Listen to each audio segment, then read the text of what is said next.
오늘은 창세기 22장의 여호와 일에 대한 말씀을 들어보자 합니다. 오늘 본문은 우리들이 너무나 잘 아는 아브라함이 100세에 낳은 아들 이삭을 하나님께 아낌없이 바치는 모리아, 높은 땅이죠. 거룩한 땅. 그 사건, 모리아전에 바치는 사건입니다. 아브라함이 이야기의 대주제는 예수 그리스도와 십자가에 의한 하나님 백성들의 탄생이죠. 예수 그리스도의 십자가의 희생으로 말미암게 되는 약속의 후손, 즉 예수 안에 연합된 하나님 백성들의 탄생을 알기 쉬운 그림으로 그려놓은 것이 바로 아브라함의 모리아산 사건 이야기인 것입니다. 아브라함은 하나님이 누구신지 알지도 못했을 뿐만 아니라 우상을 만들어 팔던 아버지 데라와 함께 세상의 상징인 바벨론, 바로 갈대우르죠. 갈대우르에서 우상을 섬기던 그런 사람이었습니다. 그런데 하나님께서 그에게 찾아오셔가지고 바로 소명이죠.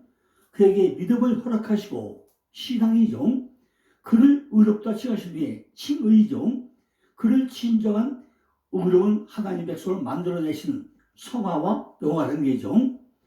그렇게 아브라함의 이야기는 이 안에는 구원의 여정이 모두 들어있습니다. 뭐라고요? 소명과 신앙과 칭의와 성화와 영화가 아브라함의 여정 속에 전부 다 들어있다는 얘기죠. 그런데 그 구원의 여정 전체의 주권을 누가 쥐고 있느냐? 반드시 하나님이 쥐고 있다는 것입니다. 하나님이 다 뭐가 이루고 있다는 거죠. 찾아오신 것도 하나님이시고 그를 값없이 의롭다하신 것도 하나님이시고 40년간의 방랑 생활을 통해서 하나님을 알게 하시고 하나님께 순종하게 만든 것도 하나님이시고 마지막에 모리아 제단산에 세우신 것도 하나님이시고 시험에 합격 판정을 하신 것도 하나님이시고 모두가 하나님이 일하시다는 것입니다. 먼저 아브라함은 별명이 있죠. 무슨 별명이죠? 믿음의 조상이라는 별명을 주었습니다. 첫째, 하나님께서는 아브라함에게 시험, 바로 시험이죠. 뭐였죠? 맨 먼저 시험, 나상, 시험하다, 유혹하다, 시도하죠. 맨 먼저 하나님의 시험을 합니다. 시험의 주체가 바로 하나님이 되었고 때로는 사람을 시험하기도 하죠. 하나님은 아브라함을 시험하시되 능히 피할 길을 줬다고 했습니다. 우리가 인생을 살면서 뜻하지 않은 여러 가지 시험을 만나게 되죠. 가족의 시험도 있고 경제적인 시험도 있고 신앙의 시험도 있고 인간관계의 시험도 있고 매우 다양한 시험이 우리 앞에 놓여져 있습니다. 두 번째는요, 아브라함이 뭐 했다고요? 반복적으로 한 번만 하는 것이 아니라 반복적으로 시험을 하더라는 거죠. 시험을 하는데 한 번만 하는 게 아닌 것이죠. 반드시 그 일 후에 그죠? 어떤 일이죠? 그 일이 아브라함이 모든 고난과 어려움을 다 거치고 이긴 후에 모든 고난과 어려움을 다 거치고 이긴 후에 그렇게 시험을 하더라는 거죠. 하나님께서 아브라함이 아비멜렉에게 거짓말한 사건과 사라가 이삭을 낳고 이웃식 잔치에 하갈과 이스마엘을 내쫓은 사건과 아비멜렉이 맹세 사건 후에 모든 시험이 끝나더라고 얘기합니다. 이 모든 사건이 하나님께서 아브라함을 시험하시기 위해 가지고 부르시는 사건과 관계가 있음을 성경은 우리에게 보여주고 있다는 것입니다. 이렇게 문제가 많은 아브라함을 하나님이 온전한 자로 만들어 가지고 내신 것이 입중에 보여주고 있다는 거죠. 맨 먼저 뭐죠? 가나안 땅에 살면 하나님이 모든 것을 축복해 줄 줄 알았는데 때로는 큰 기근도 왔죠. 그로 인해서 많은 사람들이 밥 먹기가 어려워졌었습니다. 또 아브라함은 조카 롯의 가정과 재물 문제로 해서 다툼이 일어나고 네가 먼저 내가 먼저 롯의 가정과 또 헤어져야 되는 이런 시험도 당했죠. 그리고 약속의 아들 이삭을 낳기 전에 하갈이라는 여종에 의해서 이스마엘을 낳아가지고 하나님이 13년 동안 떠나버리는 이런 사건도 있었죠. 백세에 낳은 아들, 자기 몸에 죽은 것 같고 또 사라의 태도 죽은 것 같은 그 상황 속에서 하나님이 기적으로 낳은 아들 이삭을 모리아산에 죽여가지고 번제로 드리라고 하는 아주 힘든 명령을 또 하고 말씀하시죠. 우리의 삶 속에도 이렇게 하나님의 시험이 반복적으로 끊임없이 지속적으로 오고 있다는 것입니다. 이것은 하나님이 우리를 죽이려 하심이 아니고 하나님이 우리를 교육시키려 하는 그런 신앙 교육의 훈련 과정이라는 거죠. 하나님께서 아브라함을 시험하신 목적은 세 가지가 있었습니다. 첫째 목적은 네가 나를 경외하는가 보자. 네가 나를 경외하느냐? 그런데 성경을 잘 보시면요, 시편 34편 1절로 11절에 하나님을 경외하는 게 무엇인지 그죠? 5가지로 정확하게 설명을 해주고 있습니다. 첫째가 뭐죠? 여호와를 항상 송축하는 것, 이것이 경외예요. 두 번째는 내 영혼이 여호와를 자랑하는 것. 세 번째는 그 이름을 높이는 것. 네 번째는 주를 앙망하는 것. 다섯 번째는 곤고한 자가 부르짖는 것. 이것이 하나님 경외하는 것이라고 시편 34편 1절로 10절에서 정확하게 말씀해주고 있습니다. 두 번째는 하나님이 아브라함을 시험하신 이유는 아브라함이 하나님을 진실로 사랑하는지 테스트하기 위해서였다는 거죠. 하나님은 사랑의 하나님이시죠. 그러니까 시험을 해본다는 것입니다. 네가 나 정말 사랑하느냐? 아브라함이 하나님을 사랑한 것은 사실이죠. 그러나 그것으로 부족했다는 것입니다. 아브라함이 하나님을 사랑하되 다른 어떤 것보다 더 사랑해야 한다는 거죠. 세 번째는요, 하나님께서 아브라함이 하나님을 진실로 믿는 믿음을 있는지 보시기 위함이었다는 거죠. 그죠? 시험이 목적이 말이요. 어쨌든 경외하는가, 진실로 날 사랑하는가, 네가 저 믿음이 있는가, 그죠? 이거를 하나님 우리에게 시험해보고 했다는 거죠. 이것은 아브라함만 있는 게 아니라 오늘날 우리들에게도 이런 시험을 하나님은 하고 계시던 얘기입니다. 내가 그에게 복을 줘 생육이 준다고 그로 크게 번성케 할지라. 그가 12방백을 낳으리니 내가 그로 큰 나라가 되게 할 것이라. 이런 축복을 했죠. 하나님께서 분명히 약속을 하셨는데 이삭이 죽어버리고 나면 그 약속이 전부 다 이루어지지 않을 거 아니겠습니까? 약속의 아들을 줬는데 모래든 맞아 죽여버린다. 그러면 그 약속이 성사 안 될 거 아니에요. 그러니까 아브라함은 이삭을 죽여도 하나님께서 능히 살려낼 것이다. 이런 확신을 가지고 있었다는 거죠. 이런 확고한 믿음을 가지고 있었다는 것입니다. 아브라함이 하나님의 시험에 합격한 후에 큰 복을 받았는데 어떤 복을 받았죠? 첫째로 아브라함은 하나님의 심정을 가장 잘 이해하는 그런 사람이 되었다는 것이다. 뭐예요? 하나님을 가장 잘 이해하는 이런 아브라함이 되었다는 거죠. 하나님은 자신이 독생자 예수 그리스도를 십자가에 못 박으시고 창으로 심정을 찔러 물과 피를 다 쏟아지게 하려고 했는데 그때 아브라함은 십자가 예수를 아마 보았을 것 같아요. 그죠? 그걸 보지 않겠습니까? 나는 모리아산에서 내 독자 이삭을 죽이지도 아니하고 죽일 뻔했을 때 내 속에서 피눈물이 아마 흘렸겠죠. 어떻게 백세의 아들을 죽이느냐? 얼마나 애통하고 통곡을 했겠습니까? 하나님이여 얼마나 그 심정이 어렵겠습니까? 이러한 시험을 통해서 아브라함은 하나님의 심정을 십자가에 못 박게 내어준 그 아들 예수를 못 박는 그 하나님의 심정을 아마 아브라함은 충분하게 이해를 했을 것 같습니다. 둘째는 아브라함은 그리스도를 보았다는 거죠. 저 누굴 봤죠? 그리스도를 보는 축복을 받았다는 거죠. 아브라함이 언제적 사람인데 그리스도 예수를 봤다는 것이죠. 아브라함이 예수의 피를 분명히, 예수 때를 분명히 보았다고 성경은 요한복음 8장 50절에서 말씀하고 있습니다. 그죠?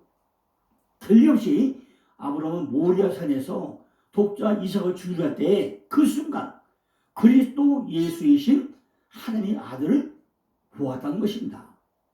여기서 죽어야 했던 이삭이었는데 대신 하나님이 준비하신 한 어린 양, 수당이 대신 번제로 드려지던데 이삭은 이중적인 모형이 됨을 알 수 있었다는 거죠. 먼저는 그리스도의 모형으로, 나중에는 우리의 모형으로 사용됐으며, 아브라함도 먼저는 하나님의 모형으로, 나중에는 우리 교회의 모형으로 사용되고 있다는 것을 아마 아브라함은 깨달았을 것입니다. 결국 아브라함은 이삭을 풀어 놓아주고 그 어린 양을 잡아서 번제로 드리고 이삭의 생명을 구하게 되었죠.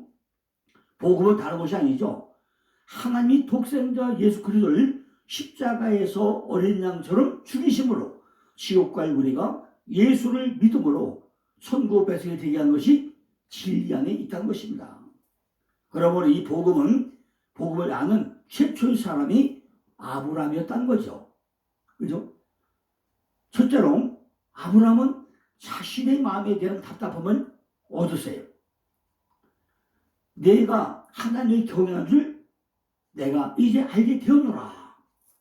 이런 일을 행하신 2차적인 뜻은요, 아브라함을 통해서 참 신앙이 무엇인지를 아브라함에게 계시하기 위함이었다는 것입니다. 참 신앙이 무엇인지 하나님께서 십자가에 하나님이 어떤 분인지를 보이심으로 이 하나님의 생명을 우리가 받아가지고 그대로 훈련하는 일이 참 신앙임을 누구를 통해서? 아브라함을 통해서 보여주고 있다는 거죠. 이렇게 아브라함이 순종의 일을 하나님의 자신이 행하게 하신 그 생명이 지금 아브라함에게서 흘러오는 결과임을 우리들에게 보여주고 있다는 것입니다. 이처럼 아브라함은 시험을 통해서 담대한 신앙의 자신감을 얻었다는 거죠. 이 모리아산 사건 이후로 아브라함이 그 땅 이름을 여호와 이레라, 하나님께서 준비하신다, 이렇게 이름을 부르고 있다는 것입니다. 우리에게도 똑같이 우리의 신앙을 위해서 하나님께서 준비하시는 분이 언제나 우리 근처에 함께 있다는 거죠. 이는 모리아산 사건이 모형으로 보여준 그 실체인 십자가 사건이 이 산에서 준비되어서 이루어질 것을 계시하고 있다는 거죠. 모리아는 높은 땅이죠. 여호와의 계시죠. 바로 여호와를 나타내다, 여호와를 보다는 뜻 두 뜻을 가지고 있습니다. 뭐라고요? 모리아라는 뜻은 높은 땅, 여호와의 계시인데 여호와를 나타낸다, 여호와를 보다, 이런 두 가지 의미를 가지고 있습니다. 그러므로 하나님이 어떤 분이신지를 보여주심과 동시에 우리가 여호와를 알 수 있는 길은 모리아 사건을 통해서 우리는 알 수 있게 된다는 거죠. 이 십자가를 보고 여호와를 알게 된다는 말씀입니다. 우리는 오직 주 예수 그리스도와 십자가를 바라보고 쫓아가야 한다는 거죠. 넷째는 아브라함의 후손들이 큰 축복을 받고 복의 근원이 되고 아브라함의 후손을 통해 가서 세계 만민이 복을 받게 된 것은 지나온 역사가 객관적으로 증명하고 있다는 거죠. 아브라함은 시험에 합격함으로 하나님의 큰 축복을 받았습니다. 이제 시험을 담대한 믿음으로 통과한 아브라함은 하나님을 어떻게 대하게 되죠? 하나님이 아브라함을 시험하려고 그를 부르시니 내가 여기 있나이다. 하나님이 아브라함을 부를 때 떳떳하게 내가 여기 있나 하고 자신을 드러내고 있다는 거죠. 둘째는 하나님은 아브라함에게 어디냐 부를 때 내가 여기 있나라고 할 때 순종하는 사람이 되고자 순종하는 사람, 그죠? 떳떳하게 자기를 드러내면서 순종하는 자가 되려고 했다는 거죠. 셋째는요, 아브라함은 하나님이 부를 때 기꺼이 자기 자신을 오픈했다는 거죠. 하나님 원래 창세기 보면 아담아 내가 어디냐고 할 때 다 숨어버렸다고 그랬죠. 근데 아브라함은 내가 여기 있나다 하고 잘 드러내더라는 거죠. 이렇게 창세기 15장에서 하나님은 아브라함에게 후손을 약속하시면서 아브라함의 후손, 즉 예수 그리스도와 그 예수 그리스도와 연합된 교회의 탄생을 힌트하셨고, 창세기 16장에서 인간 쪽에서의 노력과 열심의 산물인 이스마엘을 등장시킴과 동시에 그를 기각시키고, 창세기 17장에서는 할례 언약을 명하심으로 교회는 하나님의 쪼개짐을 통해서 탄생이 될 것이고, 그죠? 드디어 이제 22장에 와가지고 골고다 언덕에서 하나님이신 예수 그리스도와 그분의 자의 사건인 십자가 사건을 기술하고 있다는 거죠. 아브라함의 모리아 제단은 부활의 제단이고 헌신의 제단이고 준비하시는 하나님으로 나타나신 여호와 이레의 제단이고, 아브라함이 하나님께 인정받는 제단이 바로 모리아 제단이라는 것입니다. 오랫동안 고대한 일이 드디어 실현이 되고 있다는 거죠. 약속하신 시에 대한 비전이 예정된 시기가 되어가지고 이제 마침내 이루어지고 있다는 것입니다. 하나님의 약속에는요 결코 거짓이 없다는 거죠. 구약 인물 중에서 이삭처럼 그렇게 큰 기대 가운데 태어난 인물은 거의 없지요. 그것은 이삭이 위대한 일을 성취할 것이기 때문이 아니라 그가 그리스도의 한 모형이 되어야 한다는 그 사실 때문이라는 거죠. 이삭은 거룩하신 하나님께서 오래전부터 약속하셨고 경건한 사람들이 오랫동안 대망한 그 씨이기 때문에 이삭은 약속에 따라서 25년을 기다림 끝에 태어났다는 것입니다. 아브라함은 난지 8년 만에 이삭에게 할례를 하겠다고 했죠. 아브라함이 시험을 받은 때는 언제였죠? 아까 그 이후에였죠. 그죠? 다 시험을 이겼죠. 누가 시험을 했죠? 하나님이 그를 시험했다고 그랬죠. 시험의 내용이 뭐랬죠? 전과 같이 하나님께서 나타나서 아브라함아 하시며 그 이름을 불렀다. 이름을 아브라함아 이름 불렸다고 했어요. 왜 이름을 해버리죠? 사람이 희생제물을 바치라는 거였어요. 내 소나 내 양이 아니라 내 외아들, 바로 사라에게서 나온 내 아들을 바치라고 그랬죠. 그때 아브라함 심령이 어땠을까요? 모리아 땅. 모리아는 높은 땅. 근데 그건 어떤 땅이죠? 사흘길을 갔다. 사흘길을 가는 땅이라고 그랬죠. 하나님은 이에 대해서 아무런 설명도 하지 않았습니다. 이스마엘을 쫓아낼 때는 아브라함이 만족할 만한 정당한 이유를 설명을 했죠. 그러나 지금 이삭이 죽어야 하고 아브라함이 이삭을 죽여야 하는, 여기서는 아무런 설명이 없다는 거죠. 그런데 왜 무엇을 위해서 그렇게 하는지 아브라함도 몰랐다는 거죠. 내 아버지여라고 이삭은 아버지를 또 불러요. 아브라함은 마음에 애이고 녹이는 그런 말을 했죠. 아버지, 불과 나무니까요 번열량은 어디 있습니까? 아들 물어요. 그때 아마 아브라함은 마음이 찢어지는 그런 마음을 거예요. 그런데 우리는 참 놀라운 걸 발견할 수 있습니다. 아브라함이 벌떡 뭐 얘기를 하죠? 아들아, 번제할 어린 양은 하나님이 친히 준비하시라. 여호와 이래. 야, 이 말씀 볼 때 놀랍지 않습니까? 아들이 번제할 나무를 있고 어린 양은 어디서 물을 때 서슴없이 벌떡 구하죠? 야, 그거 하나님이 준비했을 거야. 이런 말이 어떻게 벌써 나오냐는 거죠. 잘 보면 이미 아브라함 믿음 속에는 백세의 주 아들을 죽이겠느냐. 아마 하나님이 준비할 것이다. 죽여도 살려낼 것이다. 이런 확고한 믿음이 있던 거 아니겠습니까? 첫째로 이와 마찬가지로 위한 속죄제 버리신 예수 그리스도는 하나님께서 예비한 것이었다는 거죠. 천지간에 아무도 번제로 드릴 양을 찾지 못하고 있을 때 하나님께서는 친히 속죄 양을 미리 마련해 놓았다는 것입니다. 둘째는요, 우리가 드리는 모든 감사 제물도 누가 준비해요? 역시 하나님께서 준비하고 있다는 거죠. 우리가 주일날 헌금 제가 준비합니까? 하나님이 다 물질을 주셔가지고 하나님이 준비하더라는 거예요. 그 마음을 준비시키는 분도 하나님이기 때문에 하는 거죠. 예물을 드리는 것도 누가 주죠? 하나님이 주는 거 아닙니까? 감사함도 누가 하죠? 하나님의 마음을 주는 거 아닙니까? 이렇게 모든 것을 준비하는 하나님이 어디 있다고요? 아브라함 속에, 우리 속에 하나님이 준다는 거죠. 아브라함은 이삭을 묶어서 제단 위에 올려놓죠. 단호한 마음으로 눈을 들어서 하늘을 바라보면서 칼을 잡아가지고 내려치려고 합니다. 그리고 이삭이 목을 한 칼에 베기해서 팔을 뻗쳐가지고 할 때 놀라운 일이 벌어지더라는 것입니다. 여기에 하나님과 천사들과 모든 인간이 바랄 만한 믿음과 복종의 행위가 이루어졌다는 것이다.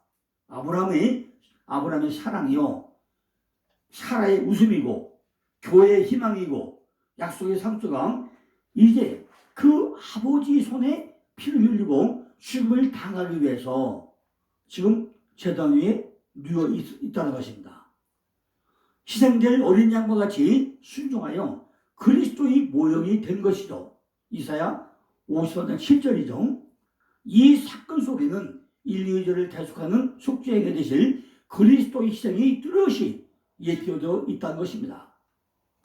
그 아이에게 내 손을 대지 말라. 아무 요구 하지 마라.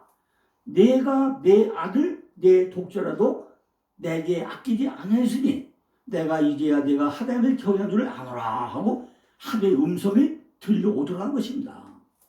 이제 이 제사 이야기는 무척 우울했고 가장 비극적인 결말을 향해서 줄자름 쪄가는 것을 그런 상황했는데 여기에서 하늘이 갑자기 개면서 찬란한 햇빛이 쫙 비춰왔다는 거죠. 오늘 창세기 22장을 잘 보시고 나면요, 이삭은 자신이 매달아 죽을 십자가를 지고 골고다를 오신 것처럼 주님은 어떻게 하죠? 자기 십자가를 지고 올라가죠. 이삭은 번제할 나무를 짊어지고 올라갔는데 예수는 골고다 언덕에 박힐 십자가를 지고서 올라가는 것이 둘이 똑같은 사건을 우리가 연상케 하고 있는 건 아니라는 거죠. 그 이야기는 다시 구약의 제사 제도와 연결이 되어서 구체적 실습이 단계로 넘어가더라는 것입니다. 죽어야 할 죄인 대신에 점도 없고 흠도 없는 제물이신 그죠? 죄인이 죄를 대속하는 쪼개짐의 제사가 바로 구약의 성전 제사였던 거죠. 그런데 쪼개짐의 제사가 드려진 성전은 바로 죽어야 할 이삭 대신에 어린 양이 죽어가지고 이삭을 살려낸 모리아산 사건, 바로 시온산에 지어졌다는 것입니다. 그 모리아산에선 성전에서의 제사의 보좌는 예수 그리스도와 대속의 죽음에 대한 비유에 불과한 뿐한 거죠. 그러므로 그 제사의 본체시며 원형이신 예수 그리스도가 오신 후에는 그 모형인 성전과 제사가 필요 없게 되었다는 것입니다. 그래서 주님은 바로 그 모리아산에서 지어진 성전 앞에서 그 성전을 헐어버리려고 말씀을 하셨고, 주님이 사흘 만에 다시 세우겠다고 요한복음 2장 10절을 말씀하고 있죠. 실제로 주님은 이삭이 올라갔던 그 모리아산 예루살렘에서 어린 양이 되어가지고 죽임을 당하셨죠. 진짜 성전, 진짜 제사, 진짜 모리아산의 정체가 예수 그리스도의 십자가에서 밝히 드러나게 되었다는 거죠. 그리스도의 출현이 자연스럽게 모형을 파괴하고 기각해 버리더라는 거예요. 오늘 창세기 22장은 그렇게 약속해져서는 하나님이 준비하신 여호와 일에 어린 양에 의해 가지고 죄와 사망에서 건져지게 된다는 예수 그리스도의 십자가 사건이 이야기라는 것입니다. 이렇게 모리아산의 여호와 일의 사건은 창세기 12장부터 시작된 아브라함의 이야기의 대단원의 결론이며 묘약이라는 거죠. 보시다시피 구약에 성전 제사가 있었다면 신약에서는 산제사가 있죠. 로마서 12장 1절 2절에 너희 몸을 산제로 드리라고 그러죠. 제사가 없어진 게 아니죠. 다만 제물이 바뀔 뿐이었죠. 구약시대의 제물이 송아지와 염소와 양 등의 들짐승들이었다면 신약시대의 제물은 바로 성도인 내 자신이 바로 제물이라는 거죠. 성도는 그렇게 자신의 모든 삶을 하나님에 복종시켜가지고 산제사의 삶을 살아내야 한다는 거죠. 그때 성도는 가장 행복하게 된다는 것입니다. 하나님께서 어떤 상황에 허락하셔도 그 속에서 만족하고 행복을 누리는 것, 그것이 바로 우리가 드릴 영적 예배의 삶이라는 거죠. 모리아 제단은 십자가 사건이 제단이고 우리들이 이스라엘로 못 박힌 곳이 바로 모리아 제단이라는 것입니다. 우리들도 하나님께 인정받는 믿음의 생활이 되어야 한다는 거죠. 엄밀히 말하면 모리아산의 이야기는 창세기 3장 15절부터 이미 시작이 되고 있다는 거죠. 하나님은 죄로 말미암아 죽어 마땅한 정령 주의했던 그 죄인들을 살리시는 방법으로 여인의 후손을 희생을 말씀하셨다는 거죠. 그것은요, 여인의 후손이 팔 뒤꿈치가 상함으로 뱀이 머리가 박살나는 십자가를 통한 구속 사건을 미리 예시하고 있는 사건이었다는 거죠. 이 이야기는 좀 더 구체적으로 무지한 짐승의 생으로 벌거벗어 부끄러운 아담과 하와의 죄가 가려지는 모습으로 나타나게 되고 다시 죽어야 할 자들을 품에 안고 저주와 심판의 물을 맞고 그 홍수에 빠져 죽어버리는 노아의 방주에서 조금 더 구체적으로 드러나고 노아의 방주 이야기는 창세기 15장의 쪼개짐의 제물소로 지나가시는 하나님의 그림으로 또 이어지고 하나님은 하나님 자신의 희생으로 말미암아서 하나님의 백성들을 끊임없이 재창조하는 이걸 이루지라는 이걸 우리에게 보여주겠다는 거죠. 그런데 인간들은 끊임없이 자신들의 노력과 열심과 자격을 하나님 앞에 제시하고 있다는 것입니다. 그것이 바로 롯과 엘리에셀과 이스마엘로 나타나고 있다는 거예요. 하나님은요, 그 모두들을 다 기각시켜버리고 하나님 자손들이 탄생한 오로지 하나님이 쪼개짐, 즉 할례 받으심에 의해서만 말미암게 된다는 것을 창세기 17장에서 우리가 확실하게 각인시켜주고 있다는 것입니다. 그 창세기 17장의 할례 이야기가 구체적인 그림으로 그려진 것이 오늘 창세기 22장 모리아 제단의 사건으로 다시 한번 완벽하게 설명하고 있다는 거죠. 어린 양으로 오셔가지고 십자가를 치고 죽으시는 예수의 공로에 의해서만 가능한 것임을 보여주는 것이 창세기 22장의 모리아 제단의 사건이고 이것이 창세기 12장 6절에 모리아와 같이 높은 땅, 모리아 땅, 그거를 우리에게 설명하고 있다는 것입니다. 그런데 중요한 것은 그렇게 하나님의 주권과 열심히 해서 부르심을 입은 이들이 모리아 산에서 자기보다 더 소중한 백세에 난 아들, 하나님께 아낌없이 드린 아브람처럼 그들의 신앙 여정을 통해서 자신의 가장 소중한 것을 하나님께 바치는 예배자로 성숙되어져 가게 만들고 있다는 거죠. 다른 말로 성도는요, 필연적으로 아버지 하나님의 말씀에 죽기까지 순종하신 예수 그리스도의 장성한 분량으로 살아나게 만들어 간다는 것입니다. 하나님의 주권과 열심은 반드시 성도의 책임만수와 의무 수행을 격별해 낸다는 거죠. 예수님은 우리의 구세주, 즉 그리스도, 바로 메시아라는 것입니다. 그분의 쪼개짐으로 말미암아서 우리가 하나님의 백성으로 새롭게 창조되어 가고 있다는 것입니다. 자, 이렇게 우리는요, 믿음으로 성장해서 아브라함처럼 하게 인정받는 이런 모든 분들이 되기를 간절히 기원해 드립니다. 이제 내일은요, 하나님의 언약에 대한 말씀을 드리겠습니다. 감사합니다.